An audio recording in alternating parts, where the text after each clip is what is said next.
নমস্কাৰ শিক্ষাগুৰুসকল আমি যেতিয়া ছুটিৰ আবেদন কৰোঁ তেতিয়া আমি সাৱধান হ'ব লাগে আমাৰ লগৰ দুগৰাকী সহকৰ্মী ছুটিৰ আবেদন কৰোঁতে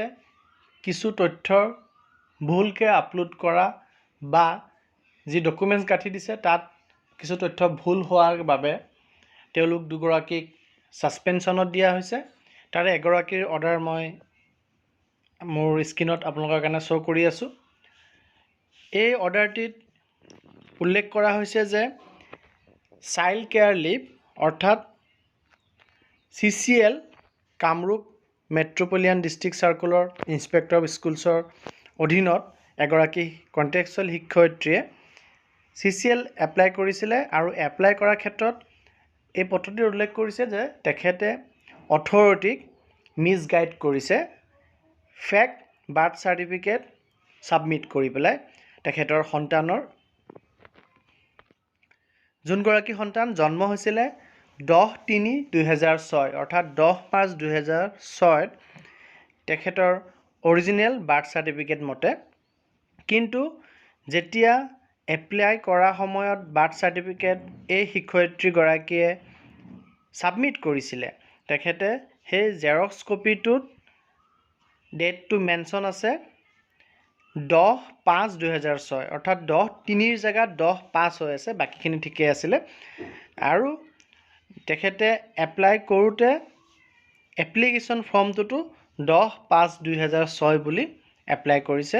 অৰ্থাৎ তেখেতে যি এপ্লাই ফৰ্ম তাতো 10-5-2006 অৰ্থাৎ 10 মে 2006 উল্লেখ কৰিছে আৰু তাৰ লগত যি জেৰক্স জাগাত গাঁঠি দিয়া হৈছিল ছাবমিট কৰিছিলে সেই জেৰক্সটোতো বাৰ্থ চাৰ্টিফিকেটৰ জেৰক্সটো 10 মে 2006 আছিলে কিন্তু পৰীক্ষা নিৰীক্ষা কৰি অৰিজিনেলটো যেতিয়া চেক কৰিছিল ভেৰিফাই কৰিছিল তেতিয়া অৰিজিনেলটোত দেখা পালে যে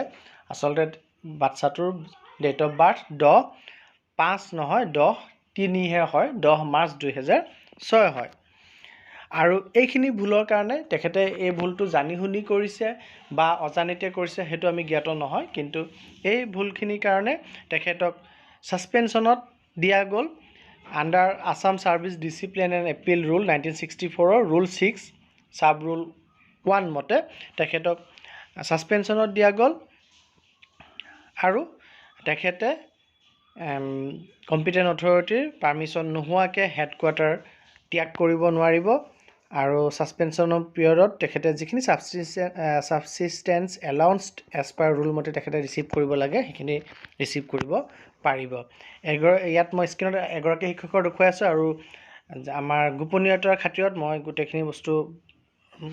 ঢাকি দিছোঁ তেখেতৰ নাম চাম বা সন্তানটিৰ পৰিচয় বা কথাখিনি স্কুলৰ পৰিচয় আৰু তেখেতৰ লগত আৰু এগৰাকী শিক্ষয়িত্ৰীকো একে ধৰণৰ কিছু ভুল তথ্য তেখেতে দিছিলে ছুটি বিচাৰি আবেদন কৰোঁতে যাৰ কাৰণে সেইগৰাকী শিক্ষয়িত্ৰীকো ছাছপেনশ্যনত দিয়া হৈছে গতিকে আমি যিহেতু এতিয়া অনলাইনত শিক্ষা হেতুত এপ্লাই কৰোঁ তেতিয়াও আমি ডেটখিনি চিলেক্ট কৰাৰ ক্ষেত্ৰত বা ডকুমেণ্টছটো আপলোড কৰোঁতে ডকুমেণ্টছটো কিমান ক্লিয়াৰ হৈছে সেই বস্তুখিনিৰ ওপৰত আমি নজৰ দিব লাগিব আৰু শুদ্ধ তথ্য দিবৰ কাৰণে আমি নিশ্চয় প্ৰয়াস কৰিব লাগিব নহ'লে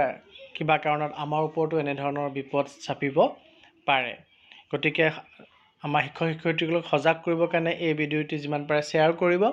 আৰু চেনেলটি যদি এতিয়াও ছাবস্ক্ৰাইব কৰা নাই কাইণ্ডলি ছাবস্ক্ৰাইব কৰিব ধন্যবাদ